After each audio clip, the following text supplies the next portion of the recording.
All right, welcome to this explainer. Today, we're taking a wild journey into the microscopic factories that manufacture the invisible machines powering our modern lives.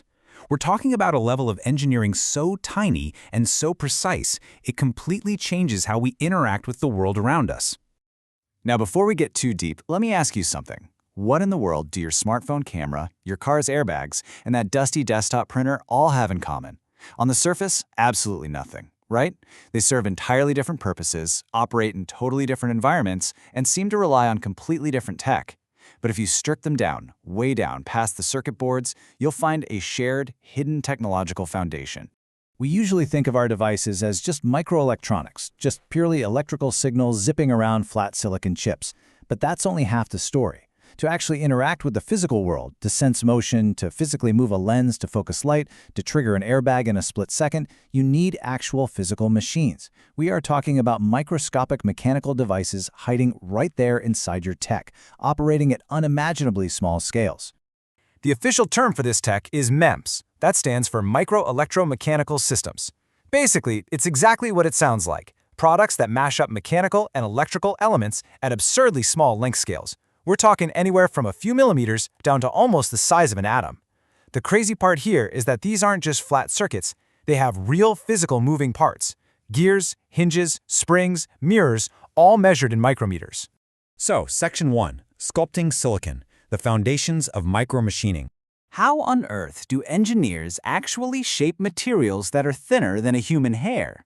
Well, there are two main philosophies here. First up is bulk micromachining. It's kind of like chiseling a statue out of a block of marble.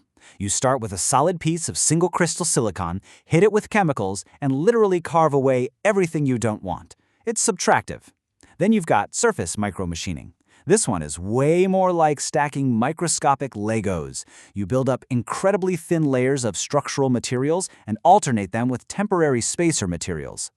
To get these amazing floating 3D shapes, engineers put down a structural film right over that temporary spacer layer, usually a type of glass. Then they hit it with acid to dissolve the glass away entirely. The spacer is literally a sacrificial lamb.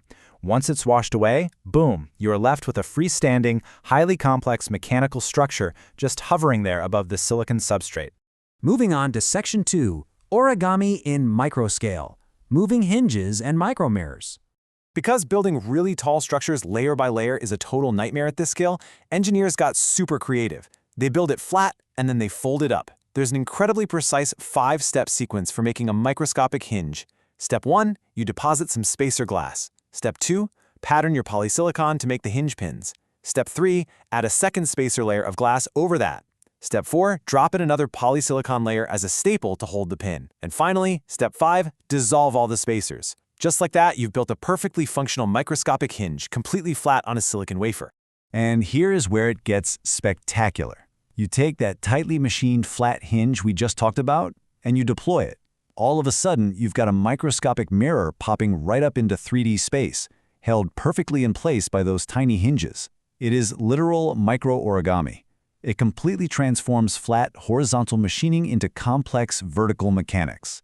Now, you might be wondering, why go through all this trouble? Well, this exact microorigami is the secret sauce that makes portable digital pico projectors possible. Inside that little device in the palm of your hand is a chip packed with a massive array of these folding microscopic mirrors, sometimes over 1 million of them. Each tiny mirror acts as a single pixel. It physically tilts back and forth to either reflect light toward a lens or bounce it away, which creates the bright and dark spots of a high-def image. Get this, 15 microseconds.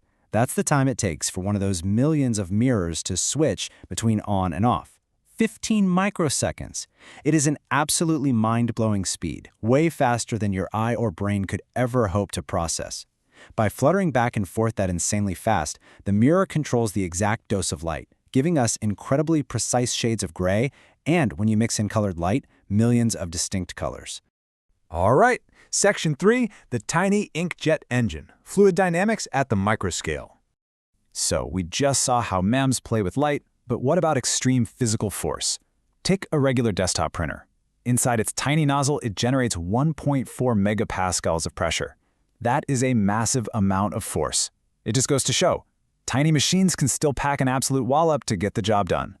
There is literally a microscopic explosion happening millions of times a second inside your printer head. First, a tiny tantalum resistor violently heats the ink. Second, in a mere 5 microseconds, that heat flashes into a vapor bubble, spiking the pressure to that insane 1.4 megapascals.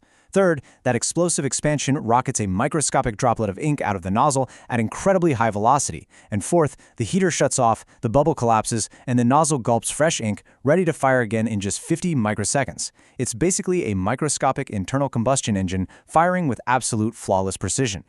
Which brings us to Section 4, LIGA, molding the micro world, moving beyond flat silicone.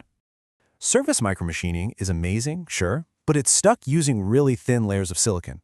What if we need something taller, stronger, or way more 3D? Enter LIGA. It's a German acronym that translates to lithography, electroplating, and molding. This process is the heavy-duty alternative to traditional silicon carving. It completely rewrites the rulebook on how we construct the microworld. The sheer scale of what LIGA can do is wild. You can get these unbelievably steep, sheer, vertical walls out of solid nickel.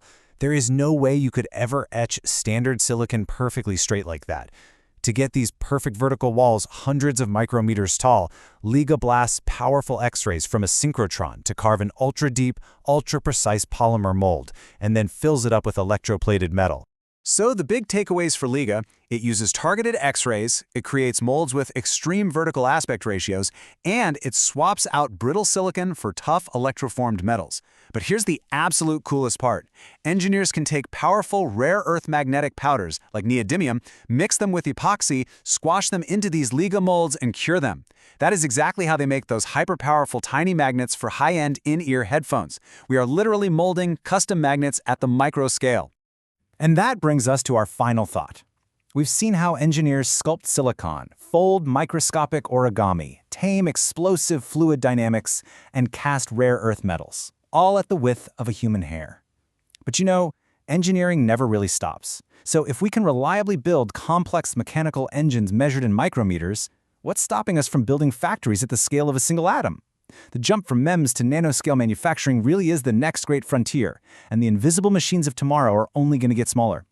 Thanks for tuning into this explainer. And hey, keep your eyes open, especially for the things you can't even see.